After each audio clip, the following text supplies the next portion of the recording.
Steve Harvey is a face recognized across America, a man whose laughter has become a daily ritual for millions. But behind the confident grin lies a story few know, the story of a boy who cried himself to sleep in the backseat of a car, learning early that silence could be both a shield and a cage. This is not simply the story of a comedian's rise, it is the journey of a man who turned pain into performance, who built an empire from nothing, and who discovered that success is often paid for in loneliness, sacrifice, and quiet resilience. To understand the heights he reached, we must first understand the depths he endured, the formative moments of fear, struggle, and determination that shaped a boy with a dream into a man with a legacy. A childhood in coal country Welch, West Virginia, was a town where hope was scarce, the mountains steep, and the air thick with dust from coal mines. Life revolved around survival, and Steve's father, Jesse Harvey, earned barely $5 a day. Yet Jesse's lessons were harsh but vital. Show up, work hard, and endure without complaint. At home, Steve found comfort in his mother, Eloise Harvey, a Sunday school teacher who filled the house with gospel songs and prayers, teaching faith as a lifeline for dark times. Outside, the world was merciless. Poverty was not just financial, it was social and emotional. For Steve, the cruelest challenge was his stutter, which made every interaction a battle. Words became obstacles, forcing him into silence. This quiet observation, however, would later become the cornerstone of his comedic genius. The stutter that shaped a mind. Steve Harvey's severe stutter transformed ordinary communication into a personal struggle. Words like hello or present became mountains he had to climb, often in front of mocking classmates.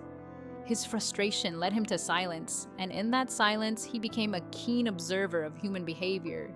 He learned to read expressions, gestures, and body language, skills that would later define his comedic timing and insight. But childhood was unforgiving. Nicknames meant to humiliate became a coat of shame he carried everywhere. Social isolation and ridicule forged resilience and a sharp awareness of people's insecurities. The very obstacle that silenced him also trained him, giving him a unique perspective. Comedy, he would later discover, was less about words and more about understanding others, a lesson taught by hardship and enforced by every mocking laugh he endured as a child. Dreams mocked and ignited. In 6th grade, a simple classroom assignment became a defining moment. Steve wrote, "I want to be on TV," daring to dream beyond the narrow boundaries of his surroundings. Rather than encouragement, he received public humiliation. His teacher mocked his background, his speech impediment, and even his race, drawing laughter from the class. Broken but not defeated, Steve took the paper home and showed it to his father. Jesse did not dismiss or ridicule the dream. Instead, he advised Steve to keep it, look at it daily, and use it as a personal compass. That single piece of paper became a silent oath. It symbolized hope, a private commitment to ambition that no one else could dictate. While the world laughed, a determination quietly began to take root, laying the foundation for the resilience and vision that would later define his career. From West Virginia to Cleveland, the Harvey family moved to Cleveland, Ohio, leaving coal dust for steel mills, but opportunity remained elusive. Steve's stutter began to fade after an encounter at a deli where he learned to slow down and breathe, yet directionlessness persisted.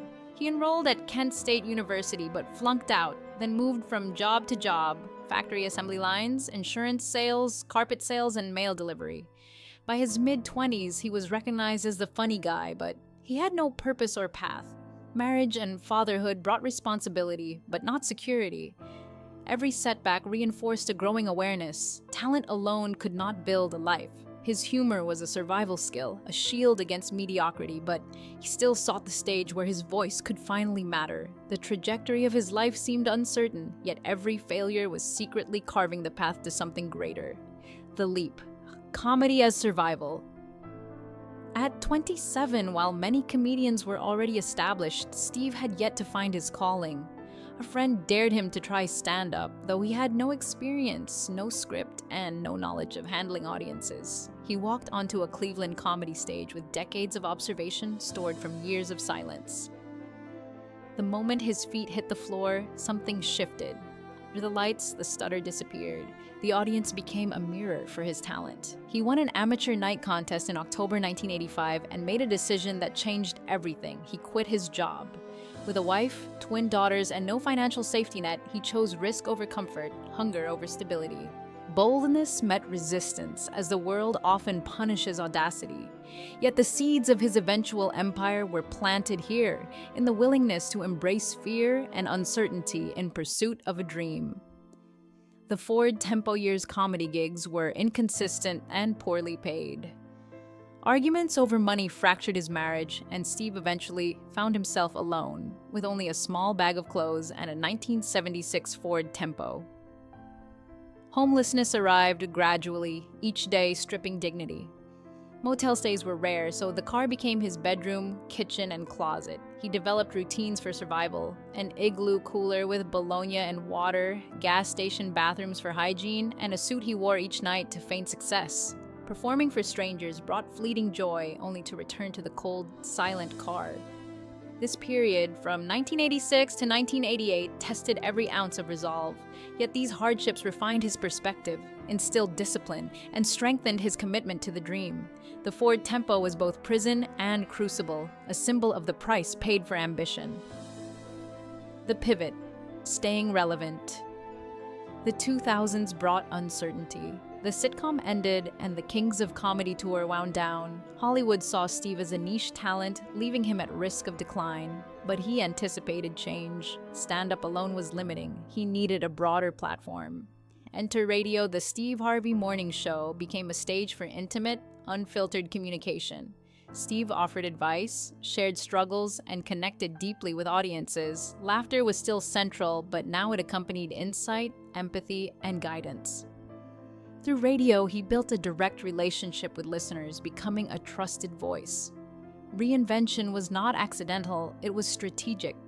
Steve recognized that relevance requires adaptation, that platforms shift, and that sustaining influence demands bold choices and consistent evolution. Building an empire. Steve Harvey's journey from a boy in West Virginia to a global icon is a story of refusal and persistence. He refused to let ridicule, poverty, or humiliation define him. From the Ford Tempo to arena tours, sitcoms, and radio, he built a multifaceted empire. Suits, motivational content, and branding success were not born of comfort but forged through adversity. Dreams demanded courage, sacrifice, and endurance. Every challenge, every humiliation, every lonely night became a building block. The boy who wrote, "I want to be on TV," never stopped believing. He kept driving, navigating through a silence, darkness, and uncertainty toward the light of recognition, achievement, and legacy. Conclusion: the power of perseverance. Steve Harvey's story is more than comedy. It is a blueprint for resilience. From a stuttering child in coal country to a global figure of laughter, insight, and influence, his life illustrates the power of determination, faith, and relentless pursuit of a dream. The empire he built is inseparable from the struggles that shaped him. Every joke carries the echoes of pain, every triumph a testament to endurance. Steve's journey reminds us that success is rarely linear, that obstacles can be tools for growth, and that dreams, no matter how impossible they seem, are worth the sacrifices required to reach them. His life is a testament to courage, proof that the darkest nights often precede the brightest stages.